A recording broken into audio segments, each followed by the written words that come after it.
Every archaeological discovery holds a degree of mystery.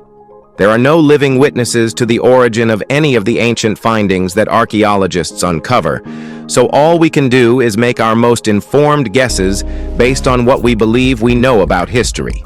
Some discoveries are more mysterious than others, though, and the most puzzling of all are right here in this video. Let's kick off things with Number 15. Hand of Glory. The Hand of Glory comes from old European folklore, referring to the preserved hand of a hanged man, believed to hold supernatural power. It was often the left hand, or whichever hand committed the crime. When combined with a candle made from the corpse's own fat, it was believed to freeze people in place, rendering them motionless. The method of making one appears in several 18th century documents, though details vary due to translation issues.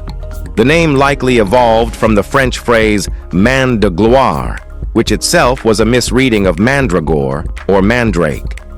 Among the other legends, it was said to unlock any door it touched. The hand's strange cultural legacy has even crept into pop culture, like J.K. Rowling's Harry Potter, where it emits light only to its bearer. But behind all the mythology, it's still gruesome stuff. Number 14. The Bouache Map. In 1737, French geographer Philippe Bouache created a map of the southern hemisphere that's still sparking debate. It shows the Antarctic continent without its ice sheet. That's either a massive omission or a clue that Bouache knew something modern historians don't. The map, now called the Bouache Map, is unique for its time. Bouache was known for combining astronomy, cartographic records, and personal observation. He also heavily relied on the writings of earlier explorers. While it sounds improbable, his methods accurately predicted the presence of the Bering Strait and even Alaska, well before official discovery. He never visited Antarctica, so if his depiction is accurate, he had to be working from someone else's knowledge. That raises real questions. Did he have access to ancient maritime charts now lost to history? Was he working from a pre-Ice Age understanding of the continent? We may never know. But the Bouache map remains unsettlingly ahead of its time, just like the Piri race, who made the world map of 1513. Number 13. The Mummies of San Bernardo. We usually associate mummification with ancient Egypt, but San Bernardo, Colombia, tells a very different story, one rooted not in ritual, but in nature. The town's naturally mummified corpses are on display at the cemetery in Guane, and their condition is bizarre. Discovered in the 1950s during cemetery relocation prompted by flooding, the corpses were expected to be skeletons. Instead, they were astonishingly well preserved, still clothed with skin, muscles, internal organs, and even hair intact. Nobody knows exactly why they've resisted decay for so long. Some speculate San Bernardo's high altitude and climate might slow decomposition, but other regions with similar conditions don't show the same effect. So far, no environmental factor fully explains it. These were ordinary citizens, none deliberately mummified, yet they've defied time itself. Whether it's the soil, diet, or something we haven't yet considered, the truth remains elusive. These mummies are a mystery no one meant to create, but one science still can't solve. Number 12. The Roanoke Ring. In another strange twist to the already confusing mystery of the lost Roanoke colony, a ring once believed to be a breakthrough clue turned out to be something else entirely. Found in 1998 on Hatteras Island, North Carolina, the ring was initially thought to be solid gold and possibly owned by the Kendall family, part of the Roanoke expeditions of the 1580s. But testing at East Carolina University later revealed it was brass, a cheap metal used in mass-produced items often traded with Native Americans well after the colony vanished. Some researchers still think the ring might have belonged to a colonist and been passed down or traded as a keepsake. But the more likely explanation is that it reached the area through later English contact. This revelation complicates the search for real evidence and shows how easily archaeological interpretation can go off track. It brings us no closer to solving Roanoke, just more uncertainty. Number 11. Flesh-eating tombs of Assos. In the ancient ruins of Assos, Turkey, archaeologists found something unnerving: stone coffins that seem to accelerate human decomposition. These sarcophagi are said to break down human remains at a rate that defies logic. Normally, it takes 50 to 200 years for a body to decompose fully inside a sealed coffin. In Assos, that same process takes less than 50 days. The city was first settled about 3,000 years ago by colonists from Lesbos, and even they noticed the tomb's strange power. They named them sarko, Greek for flesh-eater. That's where the word sarcophagus comes from. Scientists still don't know exactly why the bodies vanish so quickly. One theory is that high aluminum levels in the stone accelerate decay, but that's never been proven. With no clear answers, the mystery is still very real and completely unsolved. Number 10. Adovska Deka. In the Julian Alps, a haunting tale of folklore and pareidolia lingers. Known as the Adovska Deka, or the Heathen Maiden, this rock formation closely resembles a woman's face when viewed from the right angle. But this isn't just any face. It's said to be that of a kind-hearted forest spirit, a nymph who helped travelers through snowstorms and foretold the fates of unborn children. According to legend, she once prophesied that a boy would grow up to slay the Zlatog, a magical chamois buck. Her siblings, angered by her vision, cursed her and turned her into stone as she returned to Mount Prisank. Today, her image remains carved into the northern wall of Prisank, a still and eerie reminder of her story. Scientists argue the formation is a coincidence of nature, not the work of human hands. Yet many continue to believe otherwise. The line between natural wonder and ancient legend is still blurred. What do you think about it? Number 9. The Tomb of the Diver. The Tomb of the Diver in Paestum gets its name from the striking image found on the inside of the lid, a man diving into a body of water. That part is clear. The frescoes on the 4 interior walls, though, are far more difficult to interpret. No one knows exactly when the tomb was made. Some believe it was built by an Italic tribe, while others think it dates to when the area was a Greek colony called Poseidonia. The tomb is built from 5 large stone slabs, each one painted. Most scholars agree that the artwork was done by 2 different artists. The 4 walls form a symposium scene, unusual in funerary decoration. As for the diver on the ceiling, it remains totally unique. No comparable image has been found in any other Mediterranean artwork from the era. Some think it symbolizes a soul entering the afterlife, but there's no hard proof to support that. Number 8. The Sinai lead plates. Are the Sinai lead plates a lost historical record or a convincing hoax? That argument has dragged on since the 19th century, and scholars are still divided. The plates are engraved in Greek lettering, but the words don't translate into any known dialect. No one on this holy earth knows where or when the plates were found, but the first written mention comes from an inventory at Romania's Bucharest Museum of Antiquities over 200 years ago. That list claimed 200 plates existed. Today, only 35 remain. Some show temples, castles, and soldiers, images suggesting the plates might recount real events. Others say they're forgeries, possibly created by 19th century philosopher Bogdan Petricecu Hasdeu, who had a habit of crafting fake artifacts for amusement.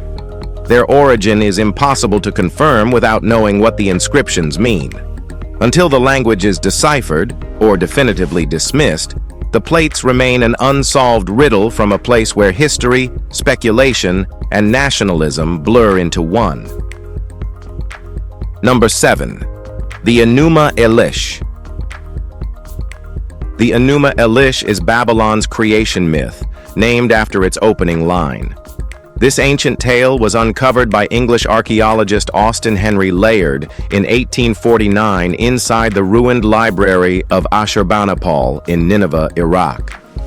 The narrative, written in Akkadian across 7 clay tablets, unfolds a cosmic struggle and divine craftsmanship. Each tablet holds 115 to 170 lines of cuneiform script, describing the creation of the universe, a battle among gods, and the formation of humanity to serve the deities. The story ends with a praise hymn dedicated to Marduk, the central god. While its original purpose is unclear, some suggest it was used in rituals or to assert Babylonian supremacy over Assyria. Later versions even replaced Marduk with Assyria's patron god, Ashur. The Enuma Elish likely dates back to the late 2nd millennium BCE, possibly even to the Old Babylonian period during Hammurabi's reign. It remains a testament to early humanity's desire to explain existence. Number 6. The Zodiac coin from Haifa. In August 2022, a rare Roman coin surfaced off the coast of Haifa, Israel, and it's unlike anything found before. Made of bronze, the coin features the zodiac symbol for Cancer, a crescent moon, and an image of Selene, the Roman goddess of the moon. It's assumed to be part of a 12-coin series, with each piece representing a different zodiac sign. On the obverse is an inscription indicating the coin was minted in Alexandria, Egypt, during the short reign of Emperor Antoninus Pius, specifically between 144 and 145 CE. What puzzles experts is the presence of a bright star next to the moon. There is no star in that position in the Cancer constellation. Some researchers suggest it could represent Jupiter, which would have appeared especially luminous in the summer sky of 144. Another possibility is Halley's Comet, which passed by Earth in 141. If so, the coin might be referencing a remembered cosmic event. Number 5. The Colossus of Rhodes. The Colossus of Rhodes was one of the 7 wonders of the ancient world and remains one of the most extraordinary feats of sculpture ever achieved. That it no longer stands today is a cultural loss. The statue depicted Helios, the Greek sun god, and once towered over the city of Rhodes on the island of the same name. Its exact location is still disputed among historians. The statue was constructed by Charis of Lindos in 280 BCE to celebrate Rhodes's victory over Demetrius Poliorcetes following a year-long siege. Said to be 108 feet tall, it was roughly the same height as the Statue of Liberty. The Colossus stood for just 54 years before collapsing in an earthquake. Some sources claim Hadrian later rebuilt it, though others disagree. In 653, Arab forces under Muawiyah I took Rhodes and dismantled the remains. To this day, people still discuss building a modern version of the ancient marvel. I mean, it's freakingly awesome. Number 4. Lalibela. One rock-hewn church in Ethiopia would be remarkable, but an entire network carved straight from stone? That's something else. In the town of Lalibela, there are 11 medieval churches, each chiseled from solid volcanic rock. Nearly everyone here practices Orthodox Christianity, and these churches are treated not as ruins, but sacred spaces. Their exact origin is uncertain. Some believe they were built soon after Saladin's conquest of Jerusalem in 1187. Others say the timeline stretches back to the 7th century. The town is named after Emperor Gebre Meskel Lalibela, who, according to legend, commissioned the churches after a vision, ordering each one to be carved from a single block of stone to symbolize humility. Every church has its own identity, but the most iconic is the Church of St. George, carved in the shape of a cross. Their architectural precision remains astonishing, especially for structures that may be over 800 years old. Number 3. Moray circles. There's more to Peru's Moray than its striking appearance. These circular depressions carved into the earth hide a remarkable scientific achievement. Located in the Andean highlands near Cusco, the site features a series of concentric terraces, each with its own microclimate. Temperature variations between the top and bottom rings reach as much as 15 degrees Celsius, suggesting the site was engineered deliberately. Experts believe the Incas used Moray as an agricultural testing ground, experimenting with different crop varieties at different temperatures and seasons. If true, it would mean the Incas possessed far greater knowledge of agricultural science than previously thought. That theory has yet to be proven, but there's no question that Moray wasn't just decorative. It likely served a strategic role in food production, designed with intention, adaptation, and precision. It challenges the assumption that Inca civilization was primarily spiritual or military. They were also masterful environmental engineers. Number 2. Teotihuacan Tunnel. Teotihuacan in Mexico has long fascinated archaeologists, but in 2017, a new discovery added another layer to the mystery. A scanning survey revealed a straight hidden tunnel beneath the Pyramid of the Moon, located 33 feet below ground level. Its symmetry says it was intentionally built, not a natural formation. Experts believe it may have represented a symbolic path to the underworld. Despite the size and complexity of Teotihuacan's monuments, little is known about the people who built them. The tunnel was located using electrical resistivity tomography, a method that sends electric pulses underground to map voids and spaces. If researchers can safely explore the tunnel, it might reveal clues about Teotihuacan's builders, who they were, what they believed, and why they vanished during the 8th century. For now, it stands as another unsolved chapter in a city that left behind towering pyramids, but few answers about its creators or collapse. Number 1. Prehistoric pits in Bedfordshire. A major archaeological revelation in Bedfordshire, England, points to a period long before Stonehenge. Researchers have uncovered 25 massive prehistoric pits near Linmere, Houghton Regis. These Mesolithic-era features, dating from 6,000 to 12,000 years ago, offer a rare glimpse into early British life. Radiocarbon testing places the pits between 8,500 and 7,700 years old, and their size is significant, each about 16 feet wide and over 6 feet deep. Inside, remains of wild animals such as aurochs, deer, boar, and martens were found. The aurochs' bones helped confirm their age. Teams from Albion Archaeology and the Museum of London Archaeology continue to study the site, hoping to better understand the landscape's original purpose. While the discovery probably won't solve the mystery of Stonehenge, it adds to the growing body of knowledge about ancient Britain. It also shows how much we still don't know about the early people who once roamed these lands. If you found this video interesting, be sure to like, share, and subscribe. Thanks for hanging with us, and we'll see you in the next one.